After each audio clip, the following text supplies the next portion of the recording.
All right, hello everybody. Today we're going to talk about 5 ways that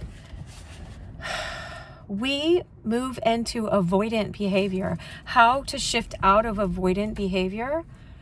And I'm going to do a spin on this. I learned this from a man that does a man named Beaton that does this thing called ManTalks. What I did was I watched his video and I have his transcript printed out, and I just thought it was so good. I had to go do this. And he said to share the video, so I'm going to share the video. It's going to be either in my description or in the comments below, the pinned comments on my YouTube channel. So wherever you go, wherever you get this, go over to my YouTube channel and find it in the pinned comments. Let me write a note to do that. So I for sure do it. I will. I always want to give credit to where it's coming from. But I was so fascinated with this look, and you want to see the sun right now. It's just so gorgeous. I'm in California, but I don't have time to drive over to the beach to show us some awesome view. I'm just in between, work and chores type of stuff. I'm picking up one of my kids actually later. So anyway, this is just so amazing. So let's get right into what I wanted to do. This twist, I don't know if I named the twist already, I'll put pen his video, is talk about how we can use these, how we can change these 5 avoidant traps that we all pretty much fall. Well, most of us, I think, are programmed to act this way in some way or another from childhood. And we are avoidant in the same way with God, okay? And so I'm always asking. My name is Dr. Cheryl Meyer. I'm a psychologist in my day job. And so I'm always looking at our spiritual life and our psychological life. I always want to know, wait, how do we address this practically? Yes, in your everyday life. And how do we open our eyes to how this is affecting I believe we have eternal souls. And so we're not just here to fix everything in our physical, psychological, practical life. We also have our souls to consider. And, someone was just taking a picture of the awesome sunset. Maybe I can show the sky through the sky. I just love showing nature, but it is what it is. So let's just get deep into this and get through it, because I love what he said. So this guy's name is Beaton, and I'm not just taking his work. I'm taking, it's just like what I do with songs. I get inspired all the time by songs, and then I bring in all the psychological and spiritual understanding that I've been trained with. I've been doing psychology for over 20 years, and it took me 9 years to get my doctorate. And so it's a long time now that I've been practicing this. And anyway, and so we're going to bring my expertise with his hard work that he does to make his videos. So men sometimes make their videos so much more edited and precise. And I'm going to do my best to stay right on topic, because I do appreciate it in other people. It's not one of my strong suits, but I don't want to hide behind any excuses. Let's get into this, okay? And so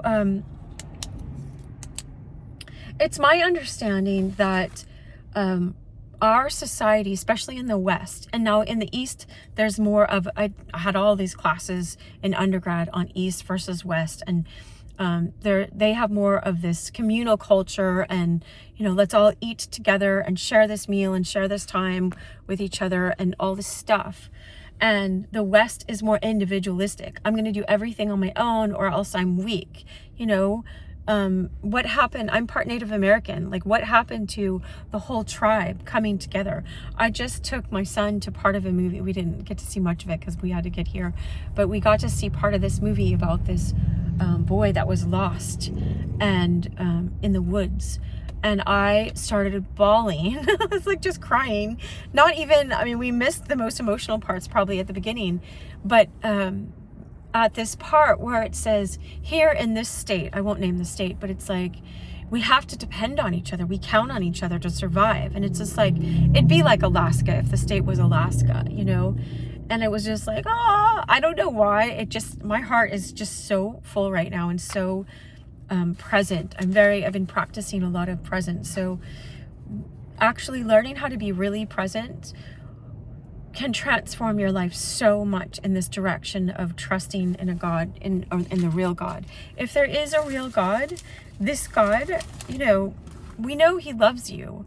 But anyway, I can't just straight go into that to an avoidant. And all of us, I think, have these capacities. So let's listen. And if you want to listen to, I really appreciated what he said, Connor, at the beginning. He said, let me quote him. He said, "This is not a lifelong, work in progress that you're going to have to spend the rest of your life doing. It's not a multi-decade project. This is something that you can deploy and actually start to see results and change in your life. But that's dependent on two specific things. One, as an avoidant, you're going to need to get uncomfortable. It doesn't matter what type of avoidant, there's dismissive avoidant or fearful avoidant, but it doesn't matter which kind of avoidant you are, or about your past or whatever happened with mom and dad. He said mommy and daddy, but whatever they looked like, or however they treated you, yes, all of that is relevant. But it doesn't matter in the context of what I'm about to lay out for you. You're going to have to get uncomfortable, okay? He's going to explain why in a second. That's what he says. But anyway, so I have underlined the parts that I want to highlight for us. So I'm not going to just read his transcript, because then you could just watch his video. But I'm not going to read it this whole time. So understand that if you are more of an anxious attachment, so basically, the psychological theories that have come about through study is they found that there's secure attachment, and they speak their mind, say what their needs are, walk away if someone's avoiding. If they keep avoiding intimacy and closeness, they're like, bye, peace out. They're not abandoning. And they're just like, I'm not interested in chasing after someone that doesn't want to be present. I'm ready to actually be present, and I invite you to be the same. All right. And so now there are people that learned it's not safe to express my feelings. It's not safe to express my needs. It's not safe to get into conflict, because it's never going to be resolved. And so what I do is I get comfort and get relief and get an immediate dopamine high, if you want to understand it that way, to just leave and go by myself and sabotage relationships, or just jump from one relationship to another. Like C.S. Lewis talked about it in the book, The Four Loves. He said the way he described it back in the 40s or 50s or so, he said, it's like, people love that sensation of jumping into a pool, but when they have to swim, it's like, forget it. This is too much work. And they just hop right back out, right? And so, my dissertation, actually, I spent a whole year, almost probably about at least 10 months or more, working on my dissertation. In order to get my doctorate in psychology, I had to do a dissertation, and mine was on the study of, I had to get all these articles and read them and put them together. And it took a year. So go figure, on, how we develop our identity of God, our, understanding, our concept, our conceptualization of God based on our childhood, based on experiences with our positive and negative experiences with our mother and father. I can hardly read my dissertation right now because it was so technical when I wrote it way back in the day. I won't say how many years ago, but it was over 15 years ago. Well, because I've been practicing. Anyway, so it was a long, it took it. So basically what we get from that is we actually do, if your dad was always distant and telling you to grow up and blaming all his problems on you, or yelling all the time, or just, busy all the time with work or whatever, or teaching you have to be individualistic or whatever,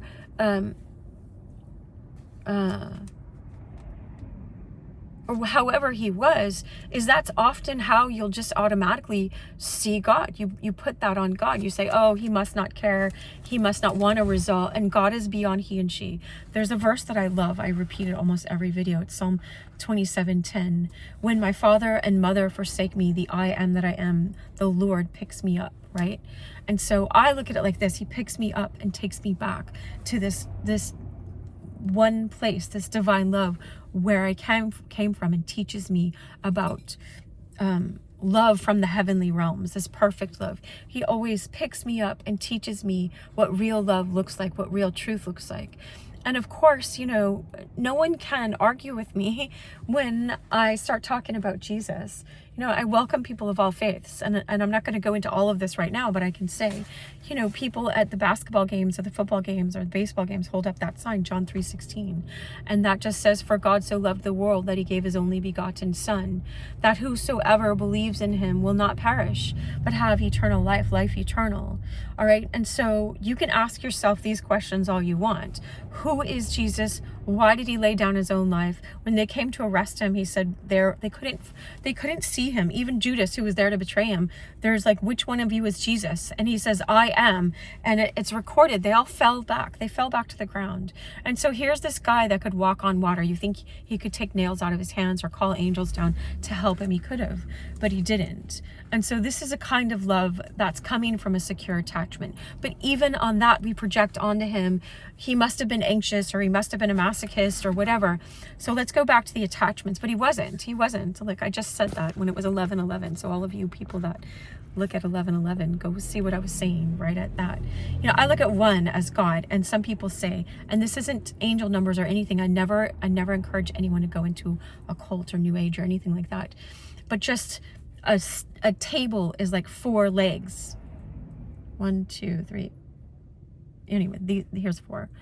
4 legs, so that's stability, and God is one. And so sometimes I look at that as one. But I did this whole live lesson once on 1 Peter 1 through 11, and that was 11:11 it was so cool. It's just a bunch of ones, but anyway, God is one, and that's what we're talking about, is going back to this real love.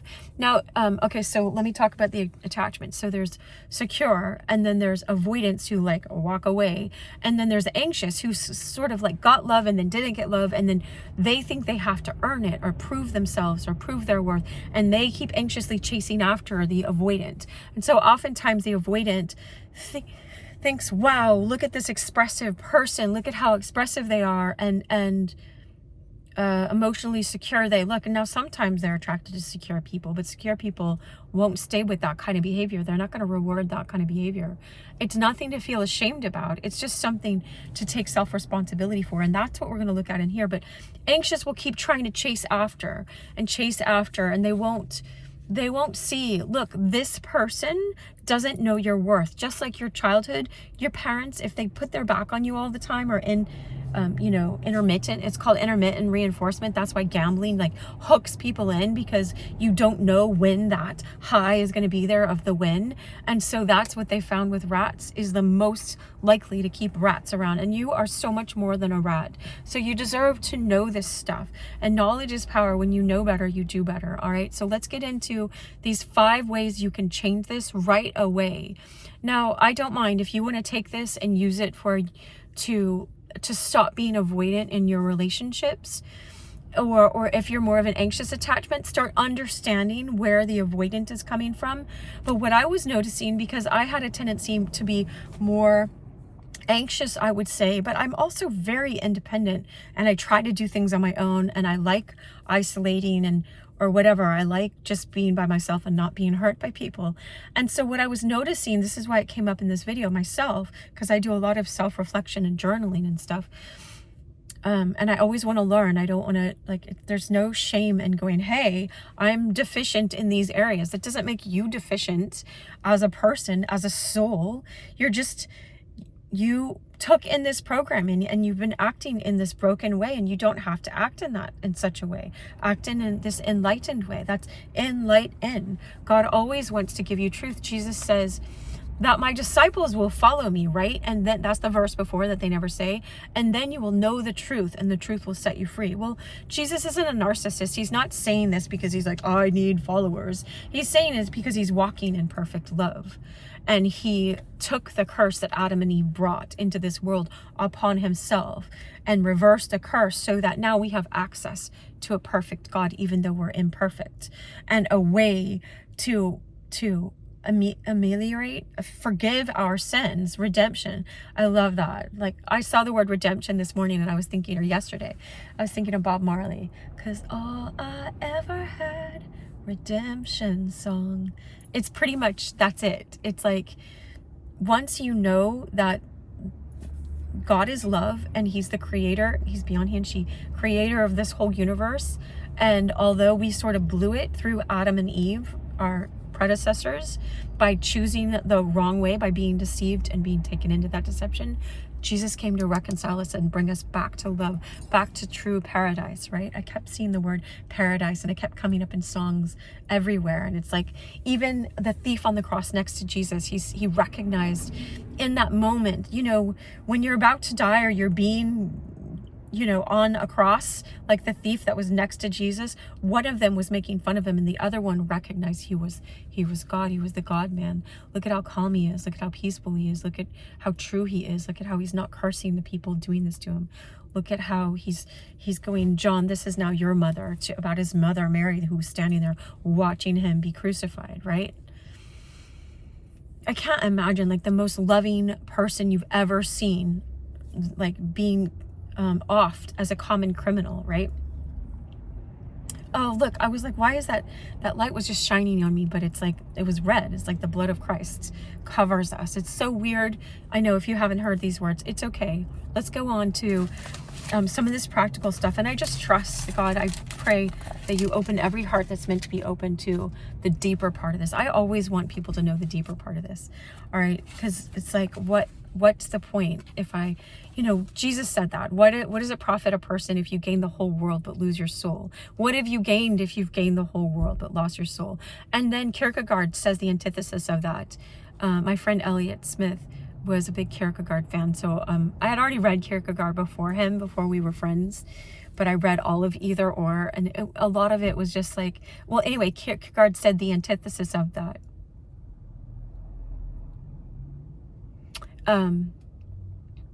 And he said, there's a lot of avoidant lyrics, by the way, in Eliot's songs. He's such a sweetheart.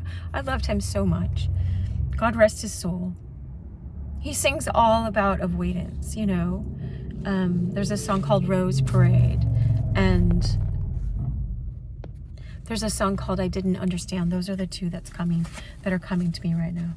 Did you once spoke to me about love you painted pictures of never land.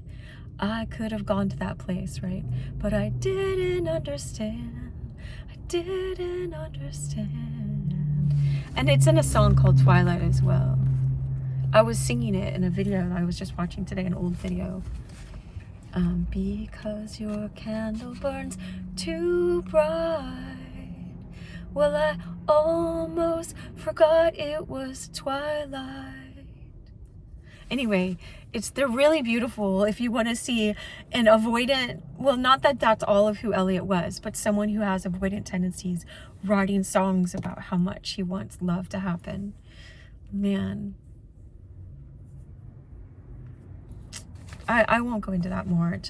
I have so many memories too. The song Harvest Moon he sang. Anyway, I won't go into it. All right, so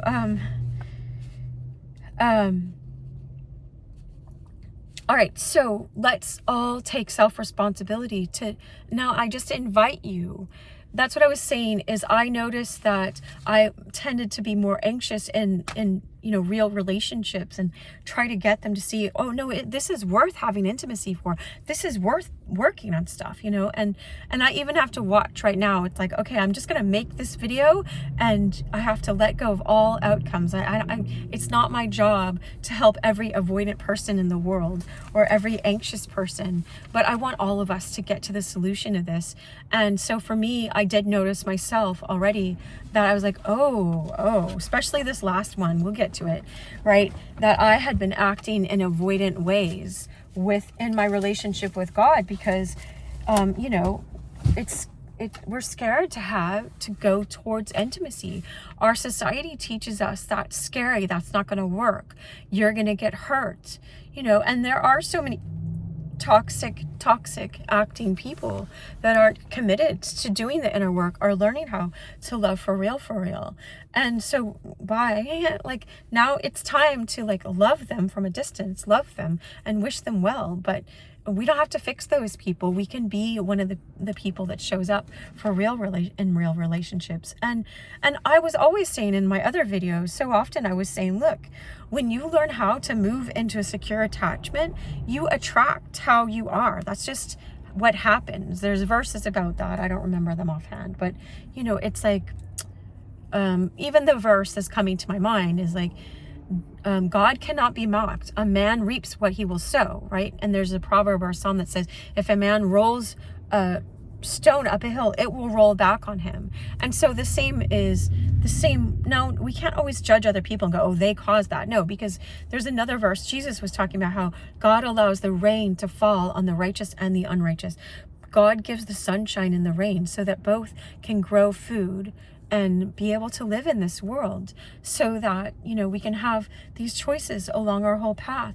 And of course, God wants to draw us to love and teach us what that is. That's why Jesus was saying, you'll know the truth and the truth will set you free. That's what I was getting at before, is, you know, when you act in love, in true love, and you start putting away these old avoidant ways, then watch what happens. You'll walk towards more and more love, and you'll just experience more loving experiences, even if, you know, this and this and this or other things are happening around you. You'll know, just like when you know you're doing the right thing, that you're walking in the way of truth and real love and integrity and kindness. And even that verse that says, blessed are the pure in heart, for they shall see God. You're just asking God to bring this fire, like the fire heart emoji, and fire it up. That's how we'd say it in the South. Fire it up. All right. Okay. So the number one thing, okay. So he said, Connor Beaton, of ManTalks, that's his channel, and what he goes by on the other platforms is, he says, what it means to be an avoidant attachment style. At the heart of every attachment of every avoidant attached person is the belief that it is safer for me. It's easier for me. Okay, now look. Oh, even Elliot had a song. He says, I just had it on the tip of my tongue. It was something about,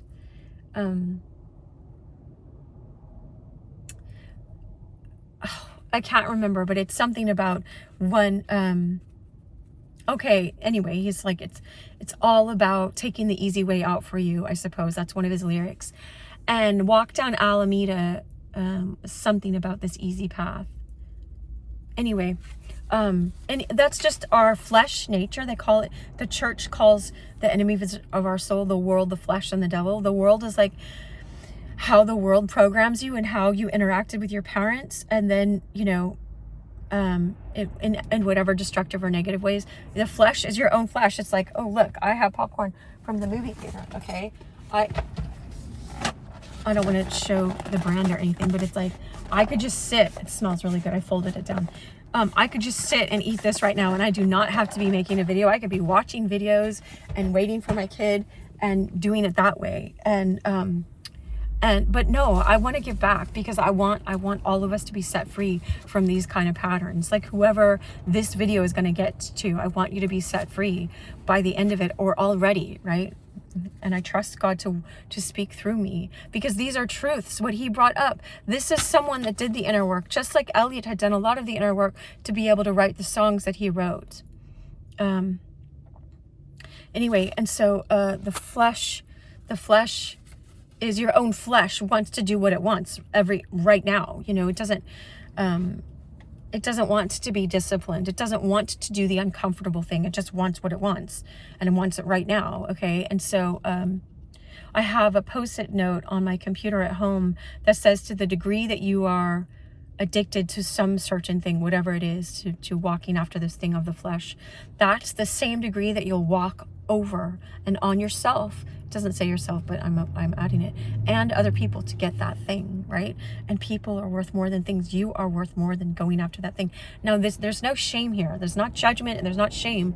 Don't beat yourself up. Just understand how you were acting before, and And all you have to do, I have a whole video called What's the Want Underneath the Want. Just start taking out a piece of paper. You can get one now to start writing this, and write what's the want underneath that want. Why did I keep going to this addiction or that addiction, or why was I until today, right?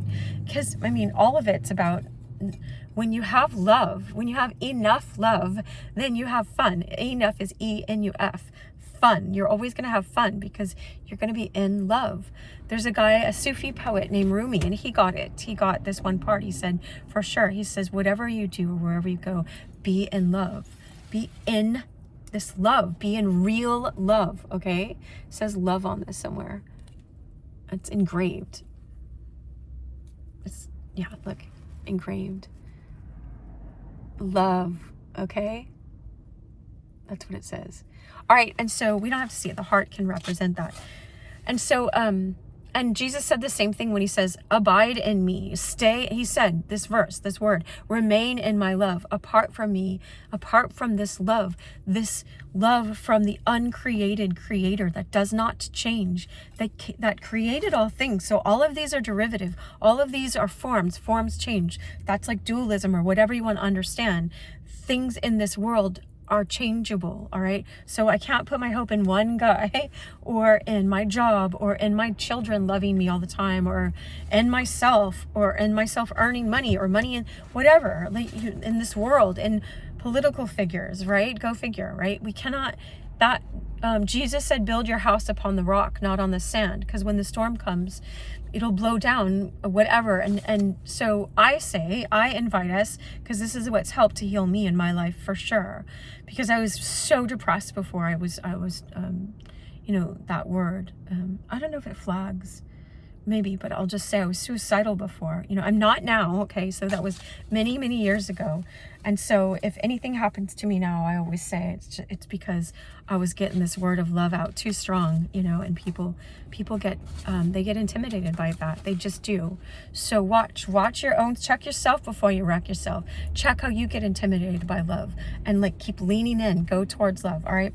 And so he says, every avoidant attached person inside of them is this belief that it's safer for me, it's easier for me, it's better for me to be alone than to be relational. Okay. Oh, I forgot the world, the flesh, the devil. The devil is, Jesus said he's the thief comes to kill, steal, and destroy. I have come that you may have life. Check out Jesus's words, see what he was talking about, right? C.S. Lewis wrote really well. I think maybe it was the problem of pain or maybe mere Christianity.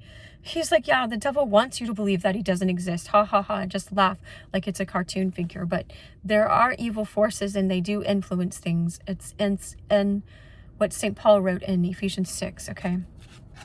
We wrestle not against flesh and blood, but against powers and principalities and wicked rulers in high places. But don't worry, Jesus says greater, or someone said, maybe Paul or someone said, greater is he, Christ, who is in us than he that's in the world. So I invite you to ask Christ to fill you with the Holy Spirit, forgive you from your past, help you see these profound things. There's this one thing that Jesus said. Besides, he said, I am the good shepherd. He says, in a chapter of John, John is the mystic disciple, so I'm always going to be quoting John lots more than everybody else. That's just how I am, because I love the mystics, right? Because they see in this mysterious way, and they don't just put it in this tiny box. Elliot told me that one time we were talking, and he's like, Cheryl, don't you know every time you climb out of a box, you're just climbing into a bigger one? And then it helped me not judge other people. He was so non-judgmental towards me. And it helped me, and then it helped me just laugh. I'm like, oh, I'm just in a bigger box, but I want to get in a bigger one because God is before all boxes, right? But I don't know what I was saying about that, but Jesus said, the thief comes to steal, kill, and destroy. I have come that you may have life and have it abundantly. So let's get into how you can have this life and stop blocking love in whatever capacity you are, in relationships or in your relationship with God or in your relationship with yourself. All right, apply. This just came to me just now. Thank you, God. Oh yeah, and John 16:13, I forgot I said, Jesus says, when the Spirit of truth comes, that's the Holy Spirit, he will, it doesn't even say he, but we'll just say the word he. It's auto, I think, but it's like he, she, or it is the Greek word. So you have to use it in context, but they just translate as he. I took Greek for 2 years, but go check out all of this yourself. He will lead, guide, and direct you into all truth and reveal things to come. And also he said about the Holy Spirit that the Holy Spirit will remind you of everything Christ said. All right. And so we have this access. It's like a direct connect to God. And so it's like people are like, you're so intelligent, or you speak so profoundly. I'm like, no, that's God, because I choose to connect with God. And of course, he's the one that provided all of my path and helped me keep choosing the good, because the bad was so tormenting for me that I just couldn't stay in it. I always want to walk towards love. What? Yeah, why not choose love? All right, so he says, okay, that was the third thing I was saying is, yes, your relationships with others, your relationship with God, and your relationship with yourself. When we apply these steps that Connor Beaton so industriously came up with for us towards our own selves and your interaction with yourself, you're going to change everything, okay? You're going to change everything. So he says, but I found before it was easier for me. I thought it was safer for me. I had this old belief that it was safer for me, easier for me, and better for me to be alone than to be relational. It's easier for me to rely on myself. It's easier for me to meet my own needs, or numb myself. Or why do people go to the internet? I'm not going to shame anyone. And they start looking at things. It's like, yeah, because you get this immediate gratification and there's no work involved, and you get this sense of, oh, someone's being close to me because they are, they're putting themselves in a vulnerable position or whatever. And it's like, yeah, that's because they're getting money from that or whatever they're getting from that. I don't know. I don't want to go down that road. I like the verse that says we don't have to talk about what people do in evil, because I just feel, I get so angry at that, because I feel like it wrecked so much of my childhood, and a lot of men that I know, it just has wreaked so much havoc in their life. It's just like if you knew people that did a certain substance that was white or something, it's like, you just watch their life just go up in smoke, and I'm not going to name these things because I don't want to get flagged. And anyway, so this belief that's safer for me to it's easier for me to rely on myself. It looks like you're relying on yourself, but you're really shutting down this capacity for you to have this expansive, loving heart. And we're made for interconnectedness with each other. We're made for intimacy. That's how we were created. We're made to have an intimate relationship with this relational God. It says in 1 John, God is love, right? And when you love, you know God, because God is love. He that loveth not, there's the verse about convergence, right? Knows not love, because God is love. So when you're turning your back away from love and taking the shortcuts, your heart becomes hardened. And, you don't have the spiritual capacity in the moment to see God. Now, God will try to give you moments of breakthrough so that you see, no, you're worth real love and you can have a pure heart, and I will purify your heart. Just bring it to me and I'll burn away all this other stuff so that you don't have to be a slave to it. Because I was looking that verse up the other day, and I think Jesus said it. It was Jesus. I thought it was Paul, but it's Jesus said, whoever sins is a slave to sin. I forgot the reference, but you can look it up. All right, just check all of this, whatever. I'll correct it in the comments if you bring it up, because I want to be accurate about this. So he says it's easier for me to meet my own needs. It's easier for me to trust myself than it is to have somebody else meet my needs, or to trust somebody else or rely on somebody else. We are conditioned, okay? She says avoidants are conditioned because of our upbringing, because of our family system, because of whatever your experience was growing up. You have been conditioned. Your mind and your body have been conditioned to over-index. I liked how you put it, over-index on self-reliance. I'm meeting your own needs and being somewhat non-relational. So over-indexing on individuality and your own individual preferences over relationality, okay? And this isn't just a concept right here. So he says, this is the last thing I want you to know before he gets into the things. that it's not just a belief system, it's wired into your nervous system. You start feeling like, oh, I can't go towards this or whatever. It's a big part of the resistance that you're going to have to face, my avoidant friends, is that your body is going to try to pull you back to isolation and solo time and your individual safety, and pull you away from relationality and being in relationships. The resistance is going to be physical, okay? So it's important that you know this ahead of time. Your physical body will like I know, because the first time I wore a tank top was a few years ago, like 5 years ago. I did a video and I was like, I had to text one of my friends and I was like, is it okay for my arms to be showing? And I did not grow up Muslim or anything. I just grew up in Texas. It was very conservative. And, oh my gosh, I almost said stuff. It's like,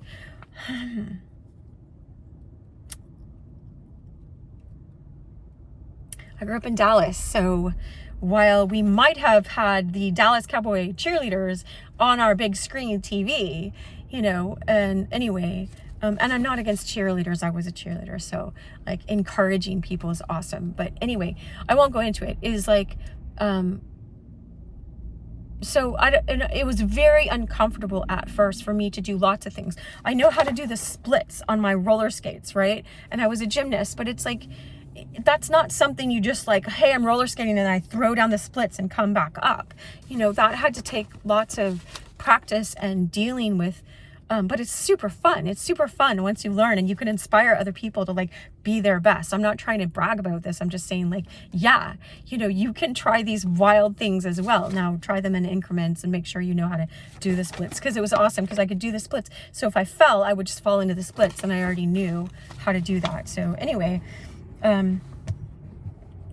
it's called a disco spin. So there's tutorials on that as well. All right. So he says, it's wired into your nervous system. So you're going to be wired to try to pull back and isolate and think that you have to go do this. I have to go do this. It's the only way I'm going to survive. Because when you go, towards, I just was reviewing a video that I made about this, a video in a class I had made. It's like, when you go towards this uncomfortable place, it feels like you're biting the hand that feeds you. It feels like you're going straight into danger, highway to the danger zone. You do the Top Gun song. It's like you're going into the danger zone, because if here's a picture of your childhood, your family of origin, and you always got hurt when you were a child, can I have some more, please? Like Oliver Twist, asking for more love. And it not being there, people just stonewalling you or not being available, or like, I'm so tired, why are you asking for this? Shaming you for asking for love. Then to go towards this place of intimacy actually happening feels like you're going towards this emptiness where people hurt you the worst. All right. So understand that. All right. And this does not mean go towards toxic people. This does not mean that. This means, learn how to do these 5 patterns that he came up with. I endorse and agree with all 5 of these patterns, but I say, like, do them in a committed, healthy relationship. I prefer, if you're married already to this person, to do that. If you're not married yet, then I understand why, because we're single, because we've been avoidant, or anxious. And so we hover over this relationship that's not there, and we waste all these years chasing after an avoidant person. And you don't need to do that. If you're anxious watching this so you can understand about the avoidant other, because I watched a lot of videos about avoidant, you don't need to waste your life. All right. You pray for that person, give that person to Jesus, and move on, or just ask God how to move on. And you start healing. Wait, why do I keep thinking I deserve someone whose back is to me all the time, who won't do the inner work and choose to turn around and be close like that? You don't need to sign up for that. And so avoidance, I'm talking to the people on the other side, or it's not you are avoidant. Like, we can look at it like it's a spiritual attack that taught you in your programming to be this from your childhood. You don't have to feel shame about this. You learned to be this. Now here's this guy teaching you how he got out of it to a secure attachment. Let's just trust that he did this work. And it sounds like he did, because I'm looking at it as a psychologist for over 20 years and someone who got my doctorate in this study, that like, this looks legit. And that's why I'm redoing this video, so you can watch his video and you can apply this to your own life with yourself and see how you isolate from your own self to go in addictive things instead of keep leaning in relationally. And you do this in relationships, and you do this in with your relationship with God. I'm always going to keep bringing that up. Like, hey, by the way, look at how you're doing this with God as well. And ask God. This is the cool thing, is we can ask God to help heal us. Well, look, this video came up in your feed for a reason, because this is God speaking through me to teach you how to walk towards love. All right, let's get into these, because my kid's going to come back in the car in any moment. And I told him if I'm not done, he can just sit with me and join in if he wants. He's super smart. All right, so you'll feel resistance towards being in any type. Okay, so he said, like, because of our own childhood, the parent just wasn't there, or you learn to protect yourself by moving towards a self-isolation when you were little, because it wasn't available when you were a child. And so you learn that you don't want it seems like that it's a threat, exposing to what, to going back to that thing like I just explained.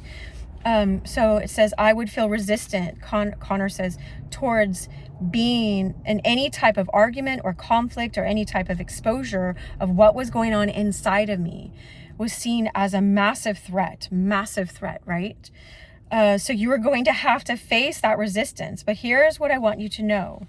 The ability, your capacity to face that resistance and move towards it, move with it, okay, is he says, now your resistance is going to be your North Star. Now it's really like, I'm like, God is our North Star, but walking towards love and not giving in. It's easier to give in to our resistance and go back to our quick fixes, but then you're lost in addiction land. And that's this. And God wants to bring you up on this, where you have ups and downs and it looks like you're started over, but you're on this trajectory. It's called telos, walk in my telos. Jesus says, a new commandment I give to you, his love as I have loved you. That's it, right? That the word commandment there in Greek is so profound. Go study that for like hours. In tele, in my telos, walk in this direction, walk this way. That's all he's saying. Walk towards this highest love, and I will live in you. We will make our home in you and help cause you to walk in this way and remake you. And it's not about you trying to fix all this stuff, but we can learn these things and ask God, invite God specifically to help us in all these ways.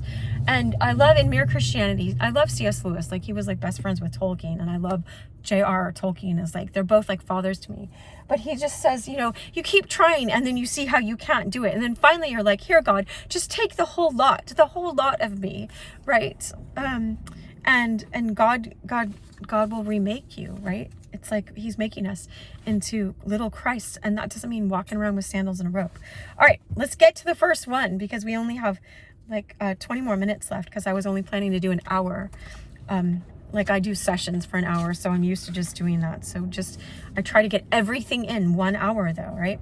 So he says, I'm going to say that again.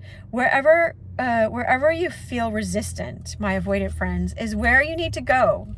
You need to press forward in that direction. So if you feel resistance towards talking about something that you are experiencing internally, if you feel resistance towards asking for a need, asking for something that you want, you need to move in that direction, okay? Even with God, say, God, I need you to show up in my life. This guy just told us this story, this amazing story of this homeless man he had a voice in his head that was telling him to jump off this building, right? And he was just like, but then this other voice said, I love you. And he's like, God, if you love me, because he was over this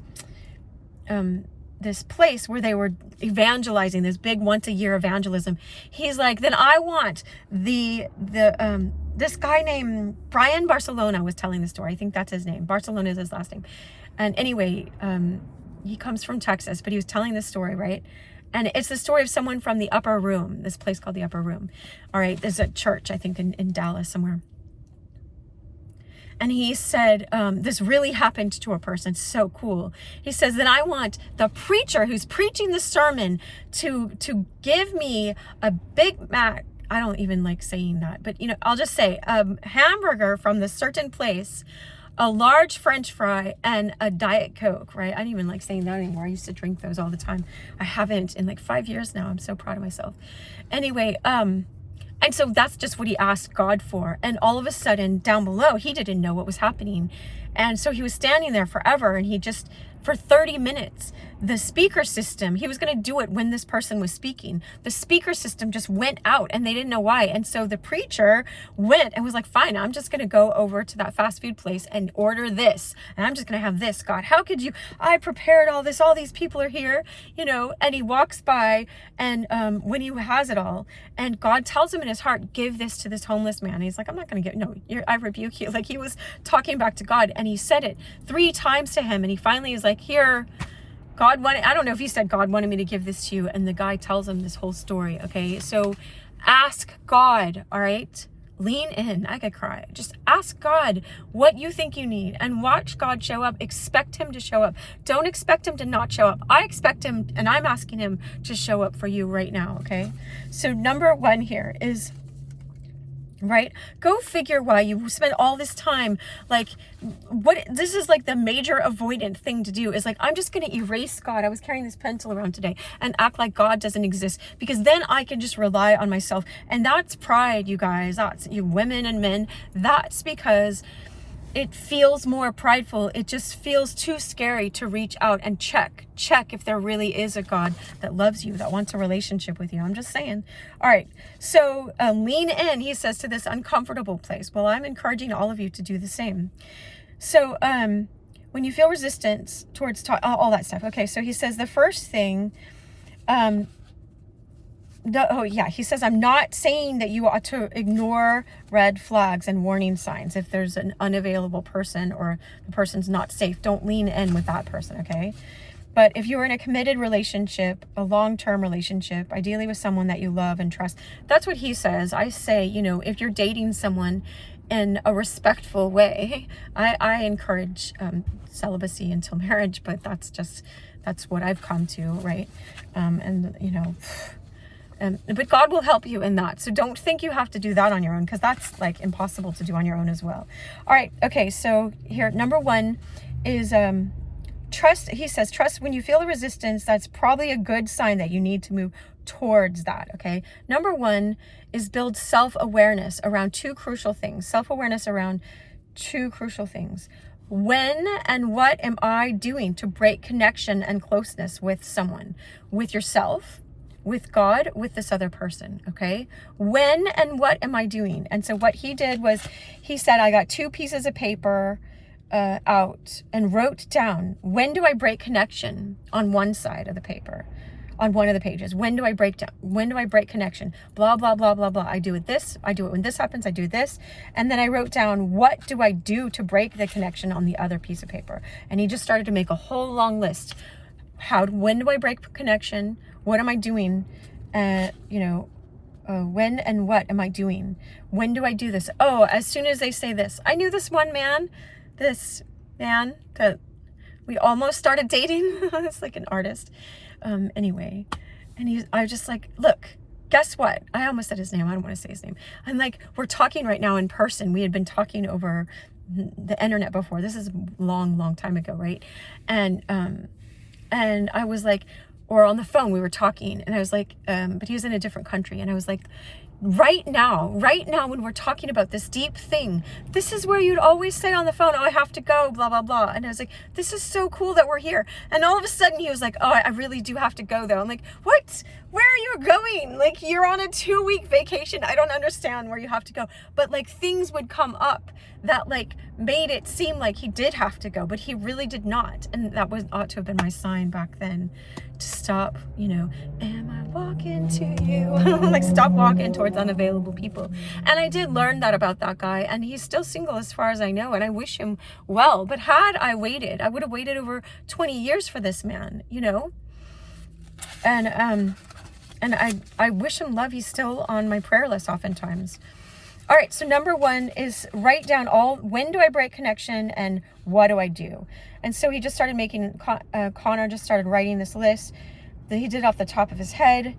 Oh, I don't text back. Oh, when she asks me how I'm doing, I just say fine all the time. I don't ask, hey, how are you? Blah, blah, blah. And I don't tell her any of my inner stuff. I don't ask her how she's doing, blah, blah, blah. Okay, so then he goes into negative avoidant attachment patterns. So he said, I used to be, when he was avoidant, the one responsible for the disconnection, okay? Avoidants are not always, but often very much responsible for the disconnection that they're creating, the space in the relationship. They're pushing the other person away. This isn't to shame or blame you, because I probably have enough of that. They probably have, or you have, says you have done that enough. This is not about blame or shame. This is about taking self-responsibility to just see these patterns, understand. Ask yourself, what's the want underneath the want, and why is it that I was avoiding? You'll get to some of your childhood stuff, and then you're relearning how to be a good parent towards yourself by leaning in to this boy or this girl that always wanted love and wanted connection. All right. So, start to autocorrect this behavior. Lean into that resistance that I was talking about. Text them back, right? Text her back. Have this conversation. Answer the question. Start to autocorrect. Autocorrect behavior in real time so that you can shift the behavior in the moment. All right. This is what he's saying. So you notice it, you write it all down, and then start autocorrecting. Don't do those break away things that you were doing before. Lean in and go, oh, you know what?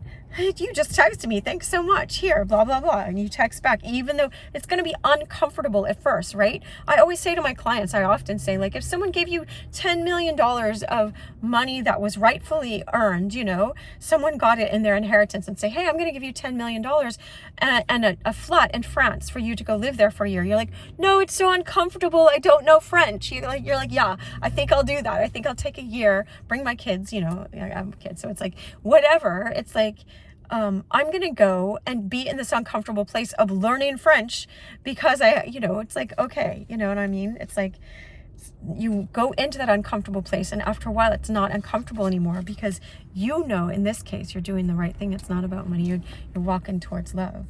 No wonder I was singing that song. It's everything but the girl song. I have it. I have a whole teaching on, am I walking to you? In everything that I do, am I just walking to you? To love, right? God is love. All right, so lean into that resistance and autocorrect the behavior, right? Number 2, initiate reconnection when disconnection has happened. Initiate reconnection when disconnection has happened. Again, disconnection is not always going to be on your shoulders.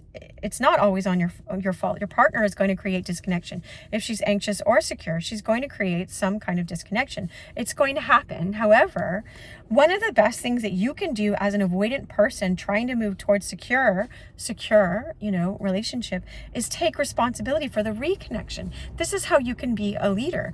Even if you're a woman or a man, you can do it a different way as a woman, but do your best to initiate reconnection. If you're the one that's always pushing back, initiate the reconnection and go, hey, I noticed that I was pushing you away. That's my old program behavior, and I want to reconnect, right? It's easy. It's really easy if we get out of pride. But in our pride, we're like, and it's not just pride. Pride is because we're afraid, and God knows this. This is why he gives us time to come back to a new understanding. That's the word metanoia. Repentance is the word coming, metamorphosis of your understanding. You're coming to a higher understanding, higher state of consciousness. That's what repentance is. All right, so God gives you time, but don't keep putting this off. All right, because you're meant to know love right now. All right, and so take responsibility for the reconnection. Like, be a leader. He said one time he wanted to barf. He wanted to throw up so bad. He had resistance towards this one conflict with this woman. And he did not want to go towards her. He explains it in really graphic, funny style. And he's just like, but I did. I went back to her and I'm like, hey, I want to reconnect with you. Are you open to that? And he's like, I think she said no, And he's just like, well, guess what? When you'd like to reconnect, I'm available, right? And he meant it. And like, but it was still. And so what we'll often do is we'll find people that may seem like they want to connect, but they're not they're just as afraid of intimacy as we are. And so, but they want love just as much as we are sometimes. So if they're going to do the inner work, then they'll do it and they can do it with you. But if they don't, I liked this one woman named Faith Gibson. She said, tell them I'm going to put all that I have into this for like 3 months, or give a specific time. But after that, if you're not doing the inner work, if you're not walking towards me as well or whatever, then I'm not going to waste years of my life if someone really says they want to, but they don't do the work. Okay. And so, immediately, I like all the stuff that he's saying about, most of the stuff he's saying. Like, I don't agree with some of his principles, but that's okay. We're all different parts of one body, right? Just like, we're all not meant to be the same. He has so many more insights that I wasn't looking at that I really, really appreciate. All right. So immediately shift and you'll feel much more empowered because you are starting to develop a sense of internal trust that you can engage in some type of repair process when disconnection has happened. Because for most avoidants, like myself, when disconnection happened, nobody repaired it. Nobody initiated the reconnection. It just lingered there and nothing ever got fixed. And that's the case for most avoidants. Most avoidants grew up in an environment where when disconnection happened, or there was volatility, or there was conflict, there was no resolution. There was nobody that came and said, hey, that wasn't right of me, or I don't like that we're in this fight, or let's repair this argument. That was silly. Let's repair. Nobody did that. And so you're used to nobody doing that. So no one taught you how to do that. No one gave you the model of how to do that, except Jesus Christ did that every time. I dare you. I'd really encourage you. Go look at the Gospels, read a red letter Bible where you're seeing the words of Christ. He's always offering repair to the people that are open to it. To the Pharisees, he's like, no, you're whitewashed tombs. You bleach all this outside, and inside it's dead. It's just decaying inside because you're acting like this super righteous person, but you're not inviting God to love you in your heart, Anyway, number 3, express what you're experiencing. Express what you are experiencing. Now, again, you're probably not going to want to do this. You're going to feel a tremendous amount of resistance towards this, but express what's going on inside of you and it can be very small things, okay? Like, I have a lot of energy. I feel very focused. Try and articulate a little bit more each time, right? I'm added each time, about what's happening inside of you. Maybe if it's, my brain feels very calm today, or my thoughts are everywhere and all over the place, and I feel very distracted. Start to use some different language besides, fine, I'm okay, just shutting down and shutting the person out, right? Because you're pushing them away when you do that. And look at how I just talked to the anxious people. They get their hearts broken all over again because they're used to an avoidant person. What if they dream of a Mr. Darcy that comes around and saying, I loved you all this time? And what if you can be that person? You're just going to light that person's world up because you changed this behavior. Believe me, even if you're in a marriage already and you've been avoidant in your marriage, watch what can happen when you start doing these 5 steps. Okay, so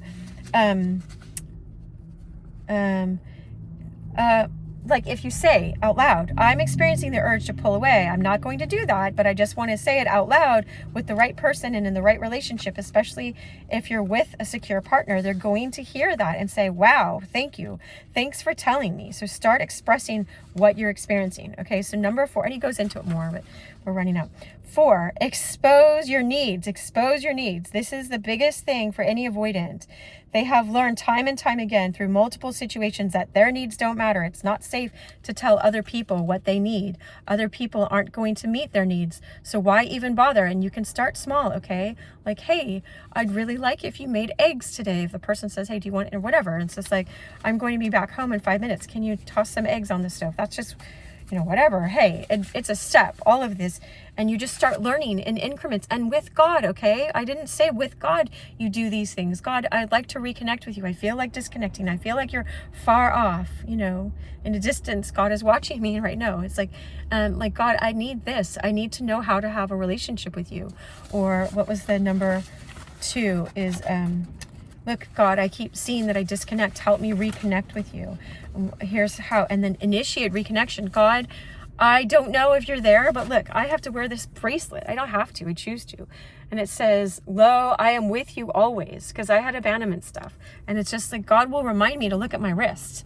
And it will just remind me, no, I'm going to act as if, because I'm walking in faith, and God increases my faith that God is here, and I know he's here, and he's shown up in so many profound ways, through other people and in my life to heal. Jesus said, I came to heal the brokenhearted, and he's healed my broken heart. And I've moved from an anxious to secure, right? Or avoidant. I'm moving more from this avoidant with God towards secure. Even this has helped me.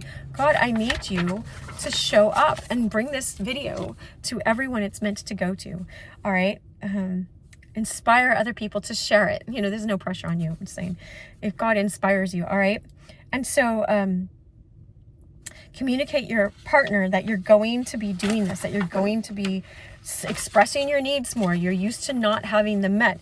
And he says, like, at first, it's important that they really hear you out, because what can happen is you can start to express and expose your needs. And you can do it 1 or 2 times. And if they're not tuned in to what you're doing and they say no, or they reject it for whatever reason, it's very common that the avoidant then backslides and they're going to say, see, this proves my story, because we go to where things broke down and we wanted to make it happily ever after. But then if we're scared, we go back into that fear. We go, see, they're all like this. And it's like, no, that person might not have been safe. If it's a safe person, like any man that I'm dating, if he says, hey, I'm going to express these things and they're very hard for me. And he just brought up about going to the certain movie, you know, it's like, okay. And then, do you want to come in? I'm on the last point. It's going to be like 2 more minutes. 2 or 3. Okay, so he said that proves my story, and that doesn't prove the story. That's just the old story you've been telling. So it's helpful if you let them in on the game, so that if they do say no, you can say, hey, look, this is really important for me. I'm trying to express what I need. Is there a way that we can maybe work this out? So, you know, you say that I need for this to work, or whatever. You know, it's not like again, this is not codependent. They're not in charge of your needs. Number 5 is the last one. Is this is what inspired me to make this video for us, is about God and about ourselves and about with other people, is move from self-protection to relational reliance. I'm like, what's that? Connor, tell us, ManTalks. Move, and this is for men and for women, move from always trying to self-preserve in your own way. Like, I'm not going to talk with God. What if God's not there? I'm not going to talk with this other person. What if they reject me? What if my needs aren't important? What if I repeat that pain that I had in early childhood? That's going to be really painful. That's too painful to face this. And it's like, no, learn how. Be a man, be a woman, like stand up. Wow. There's a verse that says we are called to be kings and priests. And a king is someone that rules their domain, and in a good way, in a loving way, and gives to other people, and doesn't just go according to his or her own flesh, if it's a king-like way, you know, or a queen. But priest brings God to the people and brings the people to God. And so you're being both of those when you step out in these 5 things.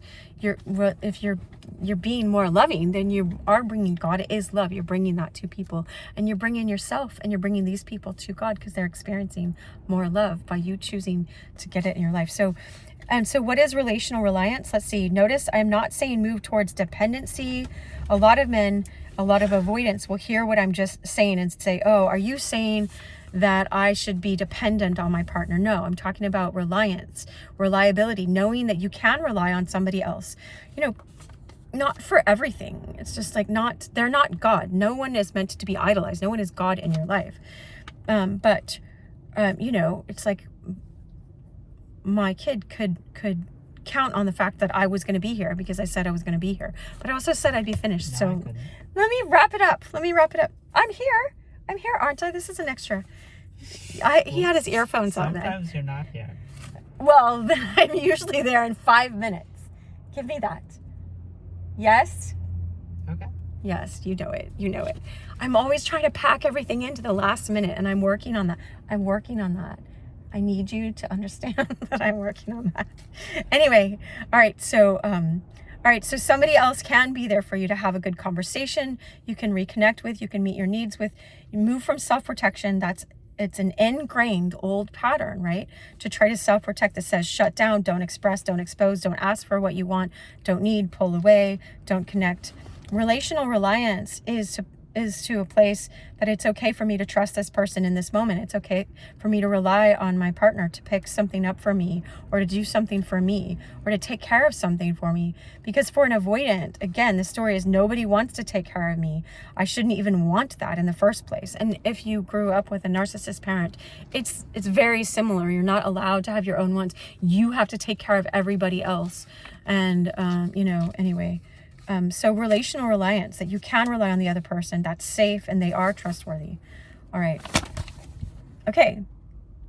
So then he says, like, share and, you know, do all that stuff with this video. All right. I wish you so much love. Thanks for being here. Let me keep my word with this guy. Much love.